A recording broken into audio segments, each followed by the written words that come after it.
Other news tonight, we're getting local insight into the fighter jet scramble over Washington, D.C. this past weekend. We train to do something that I suspect most of us hope we never have to do. There were no survivors found after a Cessna Citation aircraft crashed in Virginia yesterday. Officials say the pilot was spotted slumped over and unresponsive as the plane flew through United States Capitol airspace. News4Jax reporter Eric Avenir is joining us now live with new information this evening. Eric? Yeah, Tarek, we are just learning tonight that the plane that went down, that unresponsive plane that went down in Virginia on Sunday, was actually here in Jacksonville 2 times last week at Craig Airport, most recently on Friday. Now, that was just 2 days prior to U.S. military jets intercepting that aircraft. Now, we also spoke with Randy Reep. Many of our News4Jax viewers know that Randy Reep is a popular defense attorney here in Jacksonville, but they may not realize he is also a former Air Force fighter pilot who knows a thing or two about intercepting unresponsive aircraft. The airplane that crashed near the George Washington National Forest in Virginia on Sunday was a Cessna Citation jet similar to the one in this photo. Prior to the crash, there was no communication with the pilot as the aircraft approached airspace over Washington, D.C.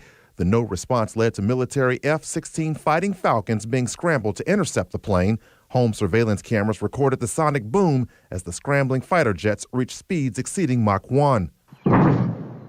It is often that you're scrambling into a jet. And Jacksonville defense attorney Randy Reep is a former Air Force fighter pilot with a perspective on why military jets were scrambled to intercept the unresponsive plane. But it was an airplane that looks like it was going to violate a temporary flight restriction, i.e. flying into the command center of the Washington, D.C. area, and you have to prevent that. Aerial intercepts are nothing new, but when an unresponsive aircraft is headed in the direction of the nation's capital, the U.S. military can't rule out the possibility of a terror attack. That is why those intercepts are a little bit more intense, because the consequences of that, as you point out, can be very severe. An incident similar to this happened back in 1999 when a plane carrying pro golfer Payne Stewart crashed. The plane took off from Orlando and was headed to Texas when it went unresponsive and continued to fly on autopilot before running out of fuel and crashing in South Dakota.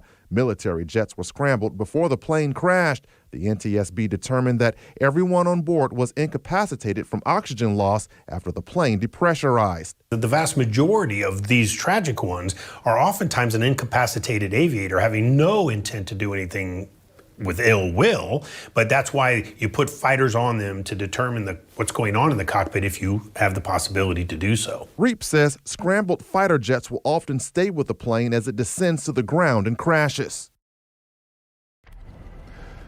Now, right now, it's too early to determine what happened to the pilot prior to that crash. We do, however, know that the NTSB is looking into whether or not the plane depressurized before all this happened. If that were to happen, everyone on board would have lost oxygen. Reporting live, Eric Avenir, Channel 4, the local station. So, Eric, at what point would a fighter pilot be authorized to open fire on an unresponsive airplane? So according to Randy Reep, a pilot would not be allowed to just open fire on an airplane until they get authorization from a higher up commander, someone higher up the chain in the military. And even then, they wouldn't give that authorization until they know for a fact that the plane is a threat to the people on the ground. Eric Avenir reporting to us live. Eric, thank you.